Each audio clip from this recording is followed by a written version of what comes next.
Hey, you guys, what's up? I'm so happy to be here with you. I know we don't get to be together in person, and that is a big bummer, but I'm really excited to still be teaching you.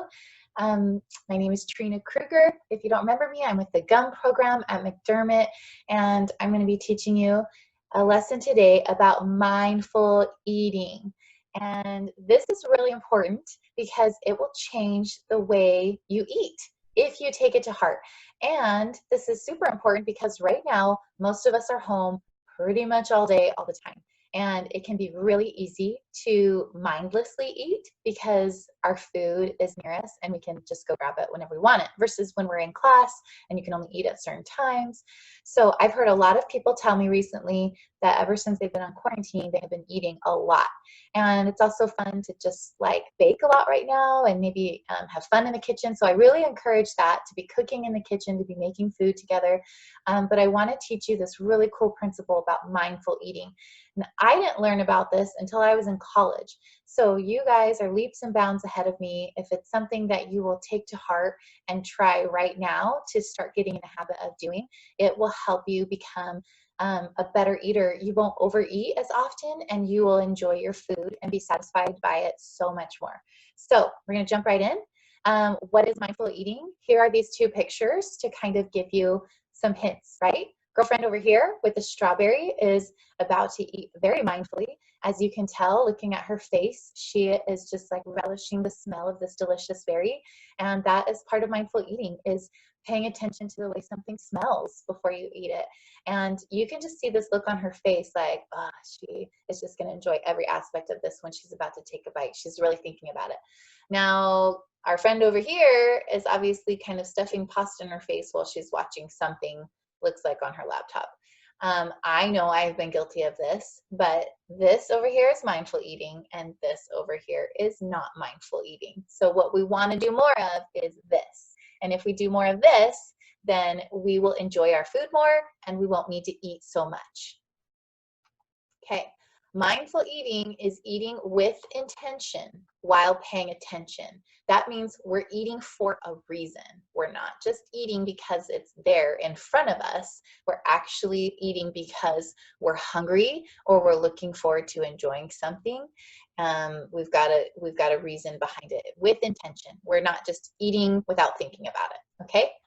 So the three main reasons we eat are physical hunger, So physical hunger comes on gradually. It can be satisfied with any type of food, and once you're full, you can stop. Then there's psychological hunger, which comes on suddenly and feels very urgent. It causes specific cravings for things like pizza, chocolate, ice cream, and a lot of times we eat more than we normally would. Sometimes it's because, like at Thanksgiving, we're like, oh, I only get this food one time a year, and so you want to eat a lot of it. Okay, and then the last reason is it's in our environment.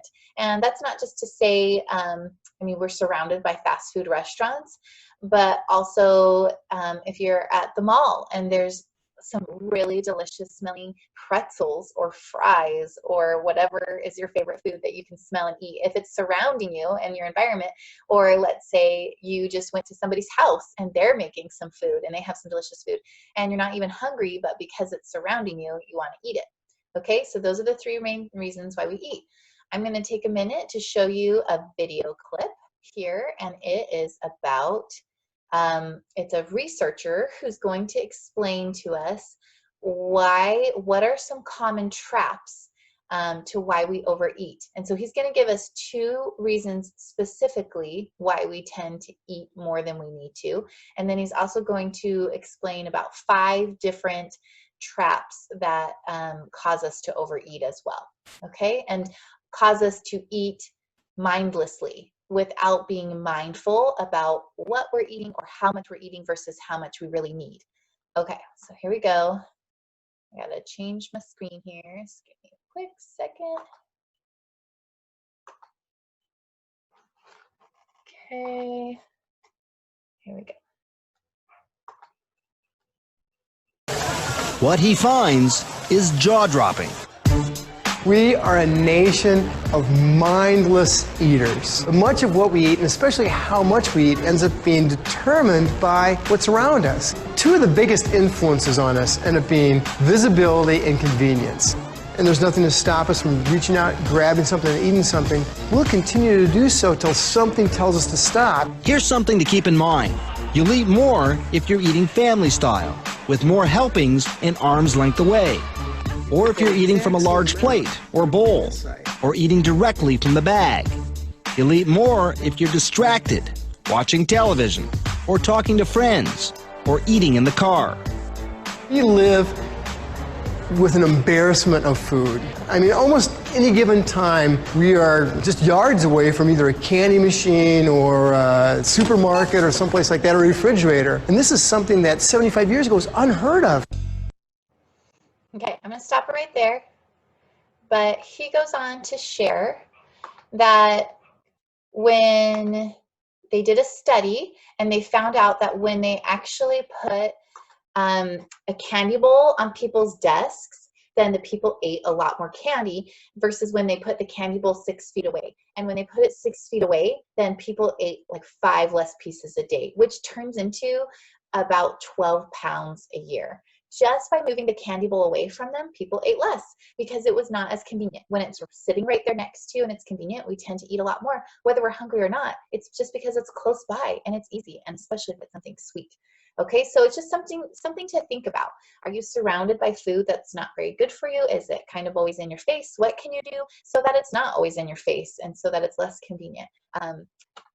Other ways that you can eat mindfully so that we're not just mindless eaters is to don't eat with distraction. So try really hard to not eat with a TV on or when you're on your phone or when you're on your computer, because then you're paying attention to that instead of paying attention to your food that you're actually eating. Sit down and slow down while you eat. Finish chewing each bite before starting the next. Think about the flavor and texture of your food while you're eating it. Don't eat directly from the bag or container.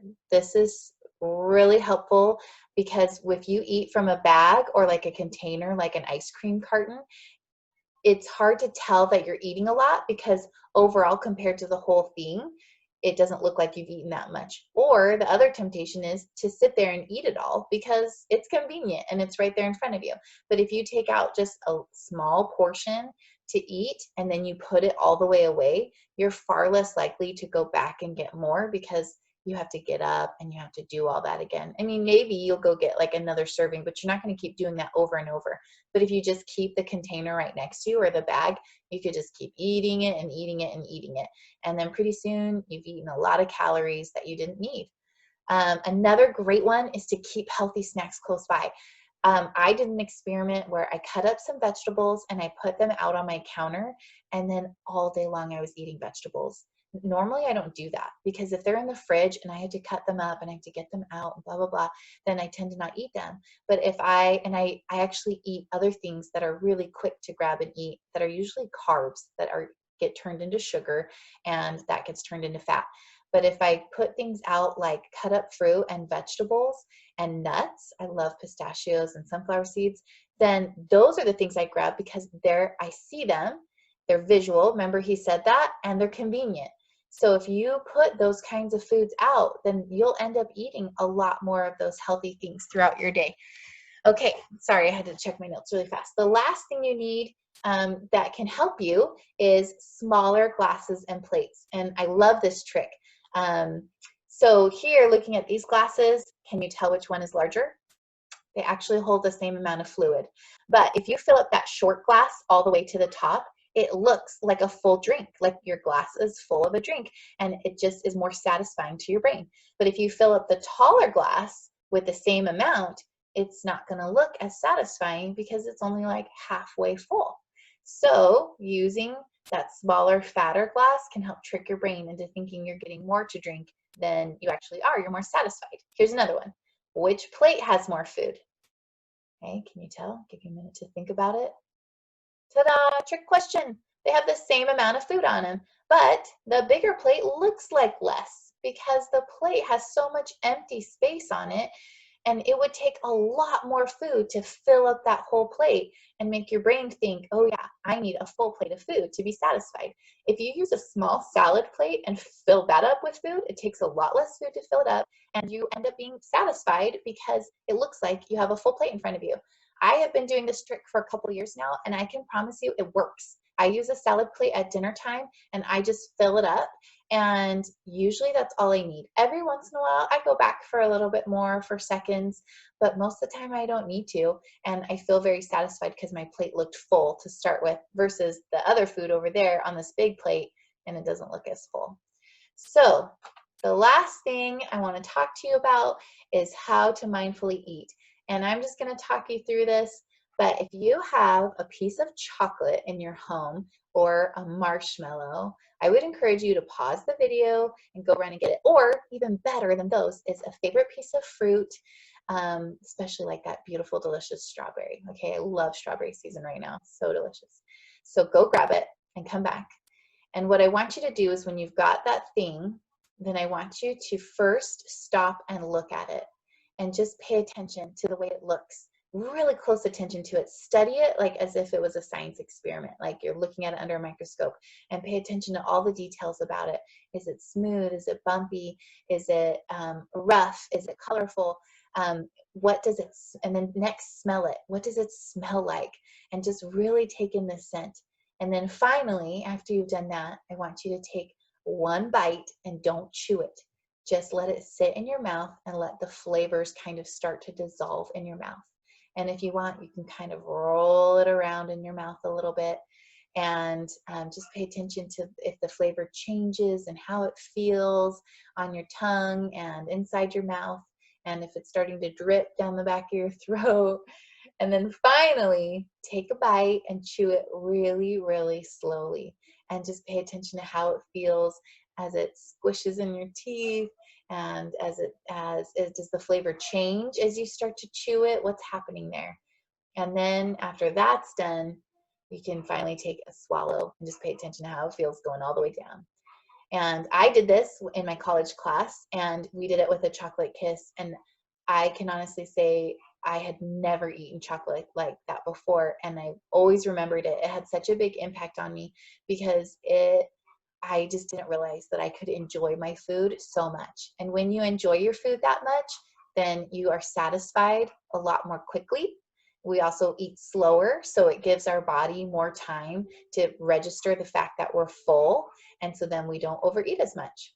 So I really hope you will take this lesson to heart. I hope that you will enjoy eating mindfully and really paying attention to the foods you're eating and what makes them wonderful and what makes them good, and especially to how you feel after you eat them.